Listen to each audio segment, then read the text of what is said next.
आज की मन की बात में मैं साहस और दूरदृष्टि रखने वाले ऐसे ही दो महानायकों की चर्चा करूंगा। इनकी 150वीं जन्म जयंती को देश ने मनाने का निश्चय किया है। 31 अक्टूबर से सरदार पटेल का 150वीं जन्म जयंती का वर्ष शुरू होगा। इसके बाद 15 नवंबर से भगवान बिरसा मुंडा का 150वां जन्म जयंती वर्ष शुरू होगा। इन दोनों महापुरुष ने अलग अलग चुनौतियां देखी, लेकिन दोनों का विजन एक था, देश की एकता। साथियों, बीते वर्षों में देश ने ऐसे महान नायक नायिकाओं की जन्म जयंतियों को नई ऊर्जा से मनाकर नई पीढ़ी को नई प्रेरणा दी है। आपको याद होगा, जब हमने महात्मा गांधी जी की 150वीं जन्म जयंती मनाई थी तो कितना कुछ खास हुआ था। न्यूयॉर्क के टाइम्स स्क्वायर से अफ्रीका के छोटे से गांव तक विश्व के लोगों ने भारत के सत्य और अहिंसा के संदेश को समझा, उसे फिर से जाना, उसे जिया। नौजवानों से बुजुर्गों तक, भारतीयों से विदेशियों तक, हर किसी ने गांधी जी के उपदेशों को नए संदर्भ में समझा, नई वैश्विक परिस्थितियों में उन्हें जाना।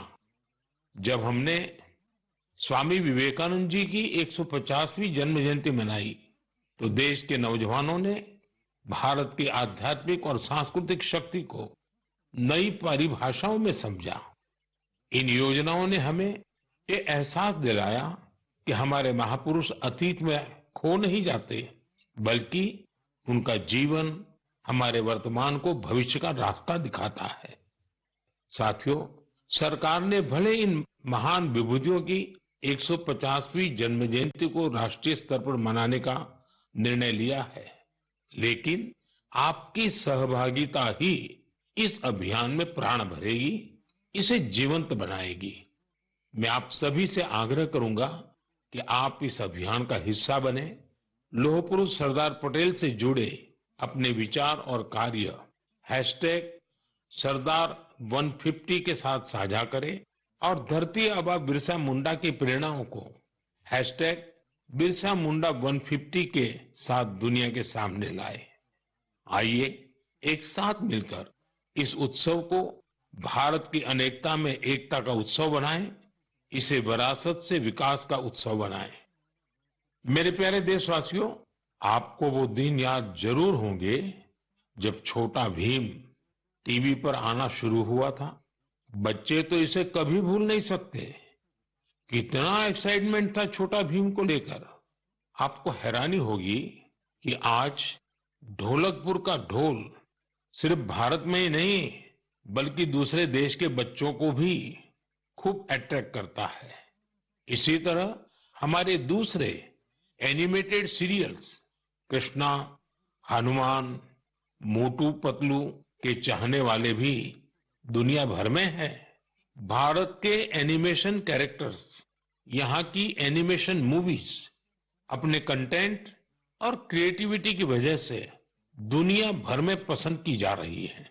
आपने देखा होगा कि स्मार्टफोन से लेकर सिनेमा स्क्रीन तक, गेमिंग कंसोल से लेकर वर्चुअल रियलिटी तक एनिमेशन हर जगह मौजूद है। एनिमेशन की दुनिया में भारत नई क्रांति करने की राह पर है। भारत के गेमिंग स्पेस का भी तेजी से विस्तार हो रहा है। इंडियन गेम्स भी इन दिनों दुनिया भर में पॉपुलर हो रहे हैं। कुछ महीने पहले मैंने भारत के लीडिंग गेमर्स के साथ मुलाकात की थी। तब मुझे इंडियन गेम्स की अमेजिंग क्रिएटिविटी और क्वालिटी को जानने समझने का मौका मिला था। वाकई देश में क्रिएटिव एनर्जी की एक लहर चल रही है। एनिमेशन की दुनिया में मेड इन इंडिया और मेड बाय इंडियंस छाया हुआ है। आपको ये जानकर खुशी होगी कि आज भारत के टैलेंट विदेशी प्रोडक्शन का भी अहम हिस्सा बन रहे हैं।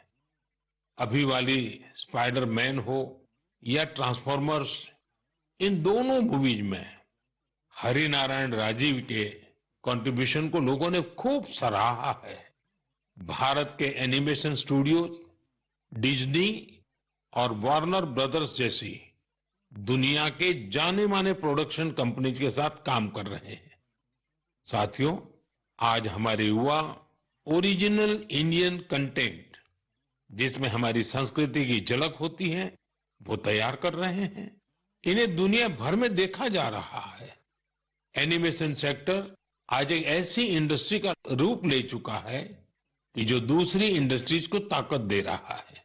जैसे इन दिनों वीआर टूरिज्म बहुत फेमस हो रहा है। आप वर्चुअल टूर के माध्यम से अजंता की गुफाओं को देख सकते हैं, कोणार्क मंदिर के कॉरिडोर में टहल सकते हैं या फिर वाराणसी के घाटों का आनंद ले सकते हैं। ये सभी वीआर एनिमेशन भारत के क्रिएटर्स ने तैयार किए हैं। वीआर के माध्यम से इन जगहों को देखने के बाद कई लोग वास्तविकता में इन पर्यटन स्थलों का दौरा करना चाहते हैं। यानी टूरिस्ट डेस्टिनेशन का वर्चुअल टूर लोगों के मन में जिज्ञासा पैदा करने का माध्यम बन गया है। आज इस सेक्टर में एनिमेटर्स के साथ ही storytellers, writers, voice over experts, musicians, game developers, VR और एआर एक्सपर्ट्स, उनकी भी मांग लगातार बढ़ती जा रही है। इसलिए मैं भारत के युवाओं से कहूंगा, अपनी क्रिएटिविटी को विस्तार दे। क्या पता दुनिया का अगला सुपरहिट एनिमेशन आपके कंप्यूटर से निकले, अगला वायरल गेम आपका क्रिएशन हो सकता है। एजुकेशनल एनिमेशंस में आपका इनोवेशन बड़ी सफलता हासिल कर सकता है। इसी 28 अक्टूबर को यानी कल वर्ल्ड एनिमेशन डे भी मनाया जाएगा। आइए हम भारत को ग्लोबल एनिमेशन पावर हाउस बनाने का संकल्प लें। मेरे प्यारे देशवासियों, स्वामी विवेकानंद ने एक बार सफलता का मंत्र दिया था। उनका मंत्र था, कोई एक आइडिया लीजिए, उस एक आइडिया को अपनी जिंदगी बनाइए, उसे सोचिए, उसका सपना देखिए, उसे जीना शुरू करिए। आज आत्मनिर्भर भारत अभियान भी सफलता के इसी मंत्र पर चल रहा है।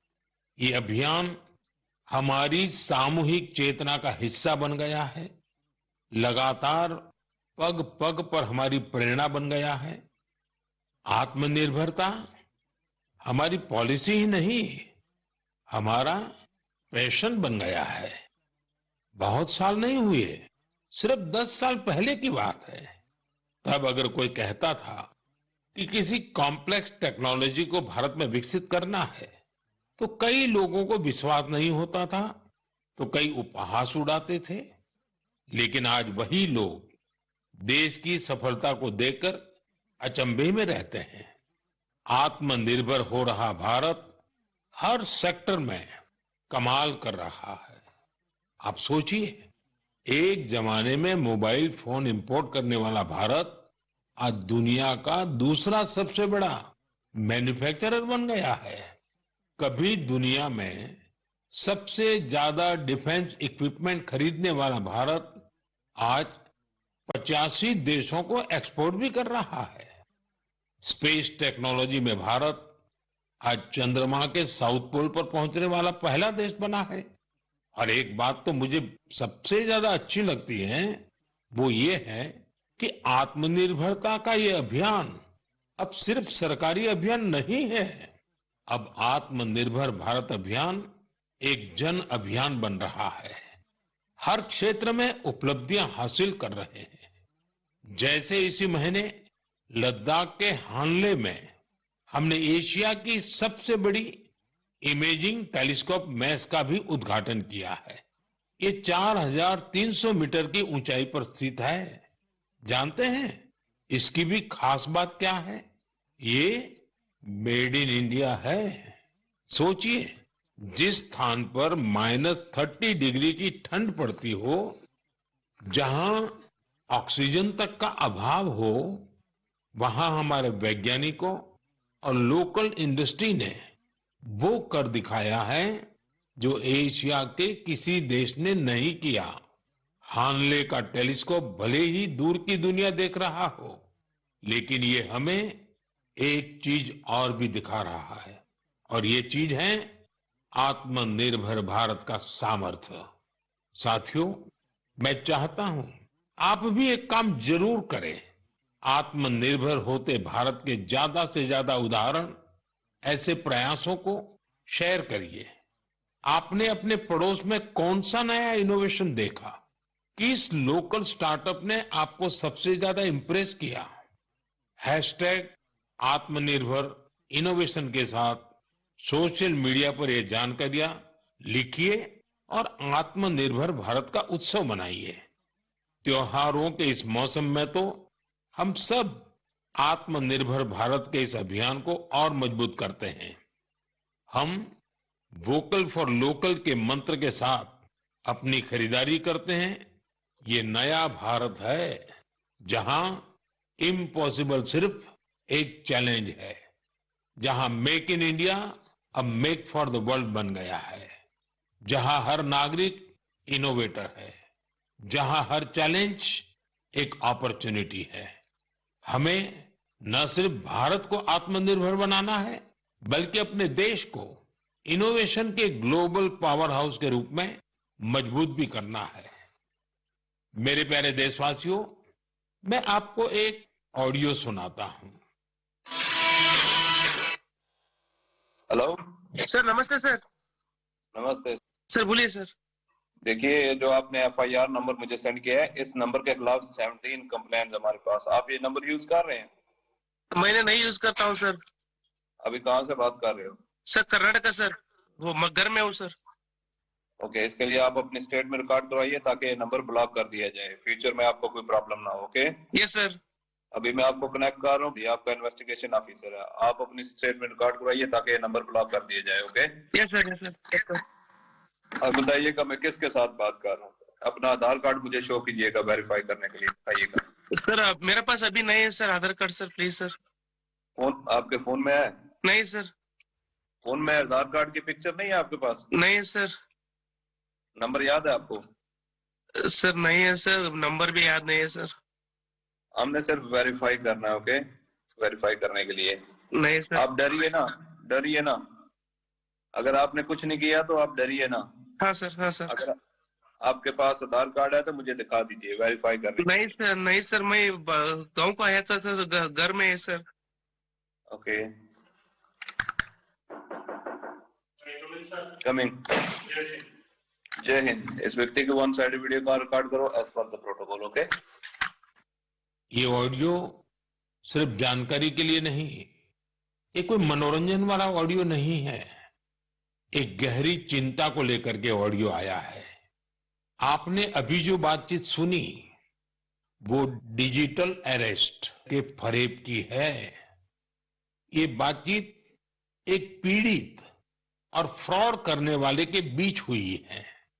डिजिटल अरेस्ट के फ्रॉड में फोन करने वाले कभी पुलिस, कभी सीबीआई, कभी नारकोटिक्स, कभी आरबीआई, ऐसे भांति भांति के लेबल लगाकर बनावटी अधिकारी बनकर बात करते हैं और बड़े कॉन्फिडेंस के साथ करते हैं। मुझे मन की बात के बहुत से श्रोताओं ने कहा कि इसकी चर्चा जरूर करनी चाहिए। आइए मैं आपको बताता हूं ये फ्रॉड करने वाली गैंग काम कैसे करती है, ये खतरनाक खेल क्या है।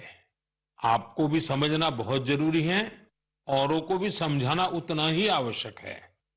पहला दाव आपकी व्यक्तिगत जानकारी, वो सब जुटा करके रखते हैं। आप पिछले महीने गोवा गए थे, है ना? आपकी बेटी दिल्ली में पढ़ती है ना? वे आपके बारे में इतनी जानकारी जुटाकर रखते हैं कि आप दंग रह जाएंगे। दूसरा दाव, वहां का माहौल पैदा करो। वर्दी, सरकारी दफ्तर का सेटअप, कानूनी धाराएं, वो आपको इतना डरा देंगे फोन पर बातों बातों में आप सोच भी नहीं पाएंगे। और फिर उनका तीसरा दाव शुरू होता है। तीसरा दाव, समय का दबाव, अभी फैसला करना होगा वरना आपको गिरफ्तार करना पड़ेगा। ये लोग पीड़ित पर इतना मनोवैज्ञानिक दबाव बना देते हैं कि वो सहम जाता है। डिजिटल अरेस्ट के शिकार होने वालों में हर वर्ग, हर उम्र के लोग हैं। लोगों ने डर की वजह से अपनी मेहनत से कमाए हुए लाखों रुपए गंवा दिए हैं। कभी भी आपको इस तरह का कोई कॉल आए तो आपको डरना नहीं है। आपको पता होना चाहिए कोई भी जांच एजेंसी फोन कॉल या वीडियो कॉल पर इस तरह पूछताछ कभी भी नहीं करती। मैं आपको डिजिटल सुरक्षा के 3 चरण बताता हूं।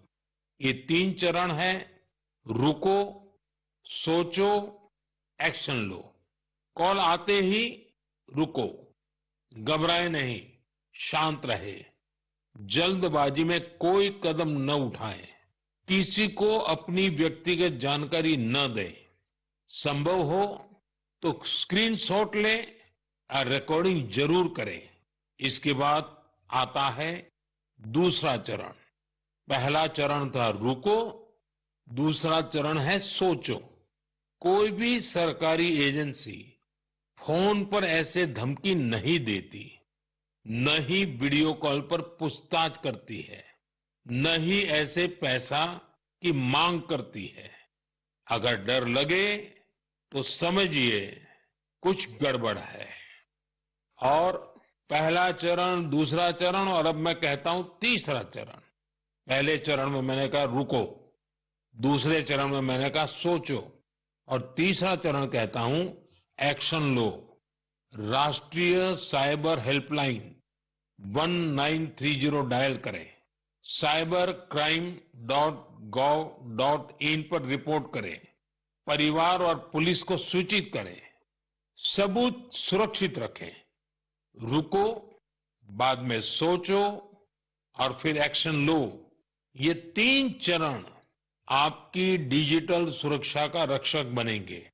साथियों, मैं फिर कहूंगा, डिजिटल अरेस्ट जैसी कोई व्यवस्था कानून में नहीं है।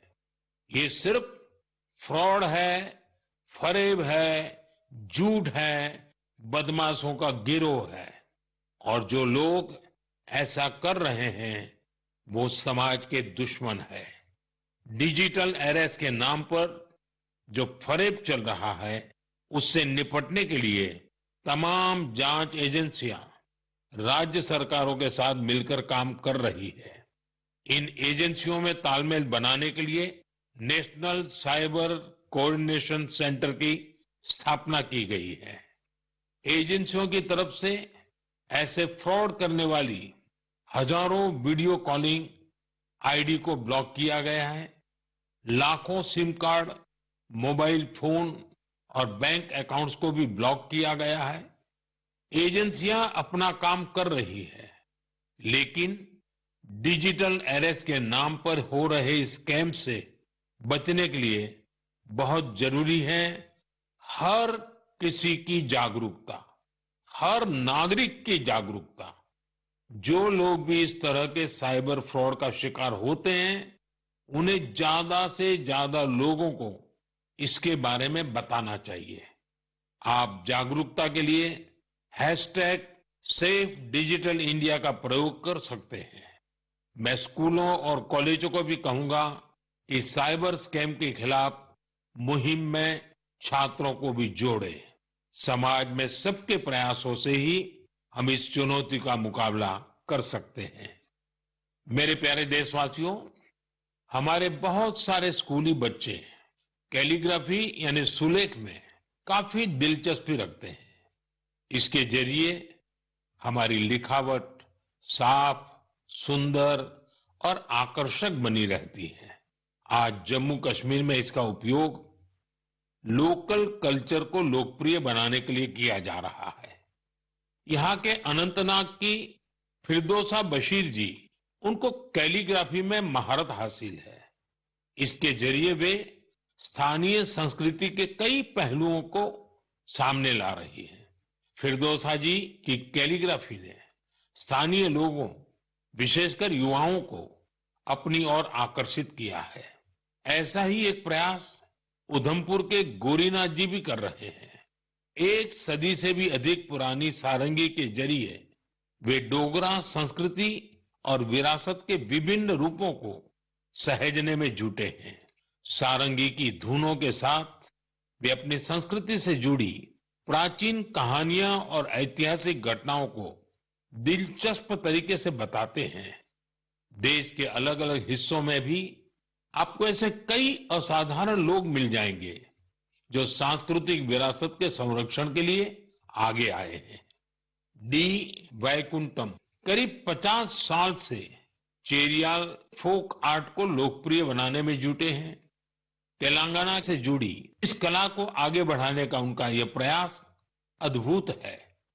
चेरियाल पेंटिंग्स को तैयार करने की प्रक्रिया बहुत ही यूनिक है। यह एक स्क्रोल के स्वरूप में कहानियों को सामने लाती है। इसमें हमारी हिस्ट्री और माइथोलॉजी की पूरी झलक मिलती है। छत्तीसगढ़ में नारायणपुर के बुटलू राम माथरा जी अबुझ माड़िया जनजाति की लोक कला को संरक्षित करने में जुटे हुए हैं।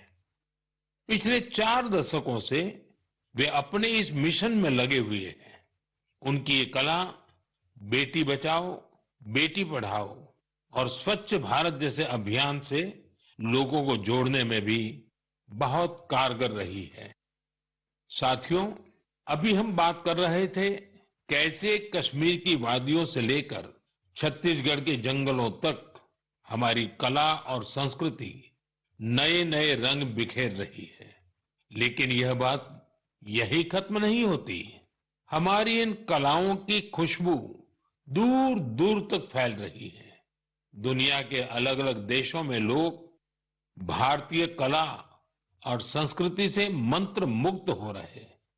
जब मैं आपको उधमपुर में गुंती सारंगी की बात बता रहा था, तब मुझे याद आया कि कैसे हजारों मील दूर रूस के शहर याकुत्स्क में भी भारतीय कला की मधुर धुन गूंज रही है।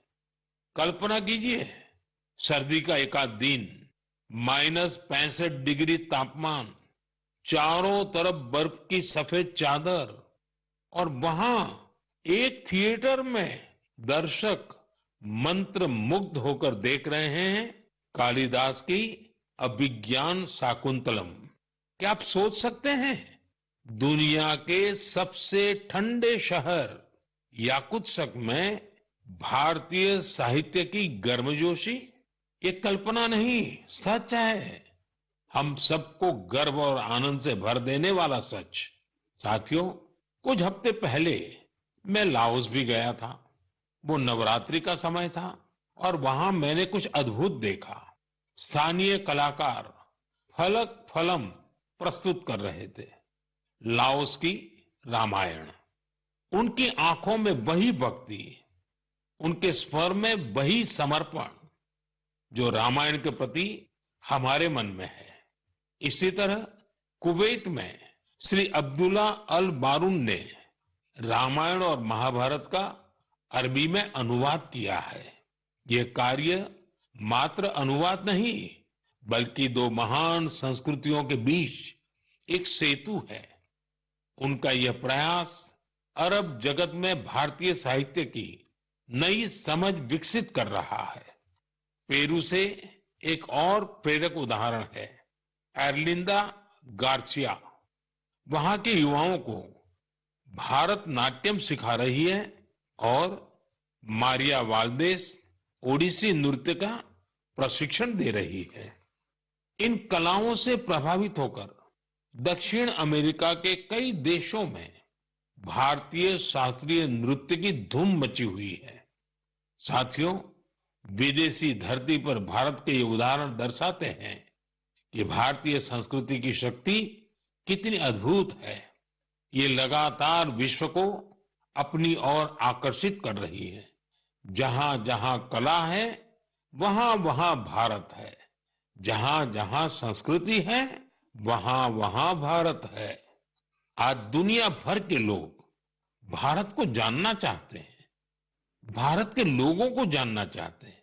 इसलिए आप सभी से एक अनुरोध भी है, अपने आसपास ऐसी सांस्कृतिक पहल को हैशटैग कल्चरल ब्रिजेज के साथ साझा कीजिए। मन की बात में हम ऐसे उदाहरण पर आगे भी चर्चा करेंगे। मेरे प्यारे देशवासियों, देश के बड़े हिस्से में ठंड का मौसम शुरू हो गया है, लेकिन फिटनेस का पैशन, फिट इंडिया की स्पिरिट, इसे किसी भी मौसम से फर्क नहीं पड़ता। जिसे फिट रहने की आदत होती है, वो सर्दी, गर्मी, बरसात कुछ भी नहीं देखता। मुझे खुशी है कि भारत में अब लोग फिटनेस को लेकर बहुत ज्यादा जागरूक हो रहे हैं। आप भी देख रहे होंगे कि आपके आसपास के पार्कों में लोगों की संख्या बढ़ रही है। पार्क में टहलते बुजुर्गों, नौजवानों और योग करते परिवारों को देखकर मुझे अच्छा लगता है।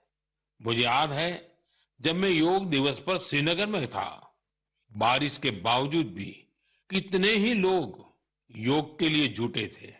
अभी कुछ दिन पहले श्रीनगर में जो मैराथन हुई, उसमें भी मुझे फिट रहने का यही उत्साह ही दिखाई दिया। फिट इंडिया की ये भावना अब एक मास मूवमेंट बन रही है। साथियों, मुझे ये देखकर भी अच्छा लगता है कि हमारे स्कूल्स बच्चों की फिटनेस पर अब और ज्यादा ध्यान दे रहे हैं। फिट इंडिया स्कूल अवर्स भी एक अनोखी पहल है। स्कूल्स अपने फर्स्ट पीरियड का इस्तेमाल अलग अलग फिटनेस एक्टिविटीज के लिए कर रहे हैं। कितने ही स्कूलों में किसी दिन बच्चों को योग करवाया जाता है, कभी किसी दिन एरोबिक्स के सेशन होते हैं, तो एक दिन स्पोर्ट्स स्किल पर काम किया जाता है। किसी दिन खो खो और कबड्डी जैसे पारंपरिक खेल खिलाए जा रहे हैं और इसका असर भी बहुत शानदार है। अटेंडेंस अच्छी हो रही है, बच्चों का कंसंट्रेशन बढ़ रहा है और बच्चों को मजा भी आ रहा है। साथियों, मैं वेलनेस की ऊर्जा हर जगह देख रहा हूं। मन की बात के भी बहुत से श्रोताओं ने मुझे अपने अनुभव भेजे हैं। कुछ लोग तो बहुत ही रोचक प्रयोग कर रहे हैं। जैसे एक उदाहरण है फैमिली फिटनेस आवर का, यानी एक परिवार हर वीकेंड 1 घंटा फैमिली फिटनेस एक्टिविटी के लिए दे रहा है।